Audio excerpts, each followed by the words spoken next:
I've lost over 53 pounds so far following the Starch Solution over 7 months' time. And when that scale inevitably started to slow down a little bit, I had to bring in some key strategies to get that scale moving again so I could bust through any plateau and lose this weight for good.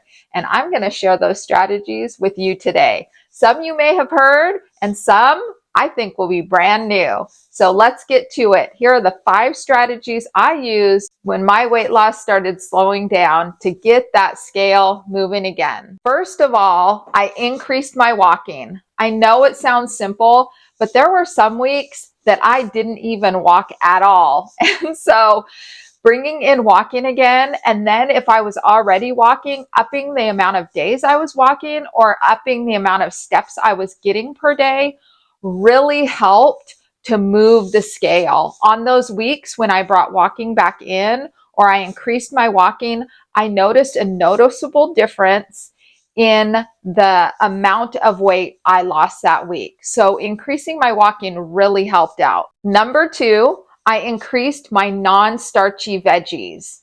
Another one, I know it sounds simple, but sometimes we have these little dinky bowls that we put our non-starchy veggies in. You guys, my non-starchy veggie bowl is huge. I think it's like a 2-quart bowl. I'll have to link it in the description box below. It's by Corral, but it is a big bowl, and I still eat that amount of veggies now for my lunch and dinner. But during weight loss phase, when the scale really slowed down, I really started inching those non-starchy veggies up, and even would sometimes eat non-starchy veggies for breakfast.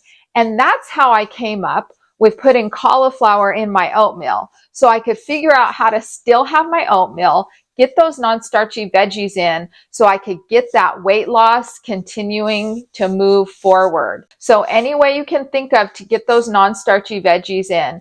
And even if I found myself snacking throughout the day, not really throughout the day, but I'm a snacker like while I'm making my meal. So right before lunch, I'll snack on something while I'm preparing my meal. And so I would always make sure I had non-starchy veggies, carrots, celery, things that were just on hand, tomatoes on hand that I could eat while I was preparing that meal so that I wouldn't go for the starches or something more calorie dense. So number 1, I would increase those non-starchy vegetables in the bowl I was eating. So I'd use a bigger bowl. And then if I was snacking, I'd make sure non-starchy veggies were my snack.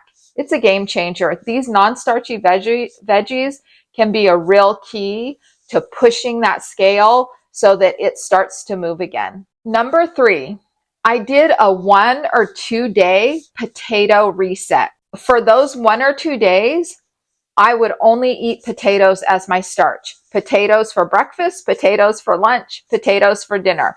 I love potatoes, so it wasn't a big deal. However, it could be any kind of potato.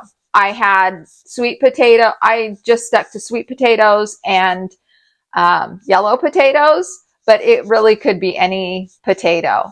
And so I would have potato and veggies for breakfast, potato and veggies for lunch, because we're not giving up the non-starchy veggies even on a potato reset. Potatoes and veggies for lunch, and then for dinner, potatoes and veggies for dinner. And I love my beans. I'm a big proponent of eating beans for dinner just to have that little extra thing that keeps you satisfied. But during this potato reset, I didn't eat beans. I just had the potato for dinner along with the non-starchy veggies. The one other thing I would do is I would just eat 1 whole fruit for dessert after dinner. And that's what I did for the 1 or 2 day potato reset.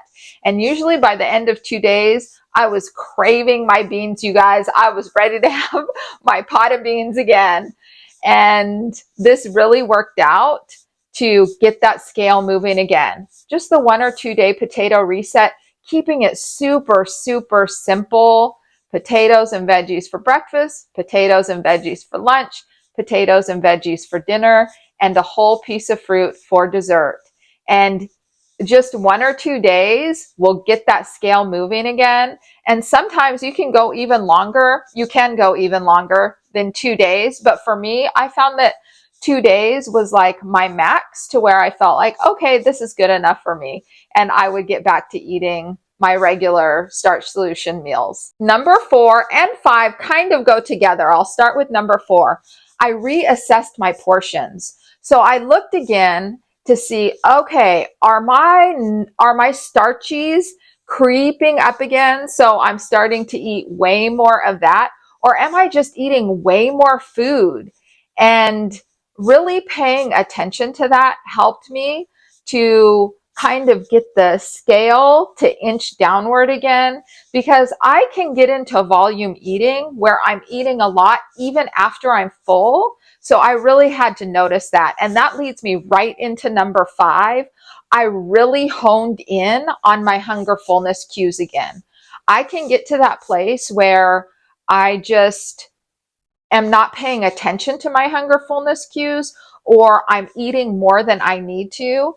And so slowing down again and listening, okay, asking myself as I'm eating, how am I feeling? Am I feeling hungry still? Am I feeling full? And you guys, you would be surprised, at least for me, this is what I found, how little I need to eat to feel full and satisfied until the next meal. I am a habitual overeater. I don't know if that's so true anymore, but if I don't stay mindful of it and pay attention to my portion sizes and my hunger fullness cues, then I soon find that things on my plate are expanding. And along with that, the scale stops moving.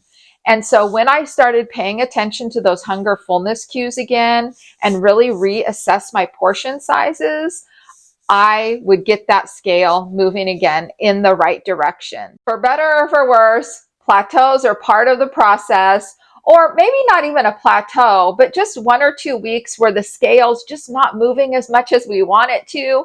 And it can be so frustrating. I get it. And we have strategies we can use that are pretty painless and support us in moving into our most healthy, vibrant, energetic life, so we can release that weight for good. It's time to break through those weight loss plateaus and lose this weight for good. If you'd like a little extra help on your weight loss journey or busting through a plateau, you can always book a coaching call with me. I have my information down in the description box below. I would love to work with you. And if you made it this far in the video, put breakthrough down in the comments below so we can let the scale know and those plateaus know that we are going to break through and release this weight for good, so we can step into our most healthy, vibrant, energetic life. I love it, and I love you all. Thank you so much for being here. I'll see you next time.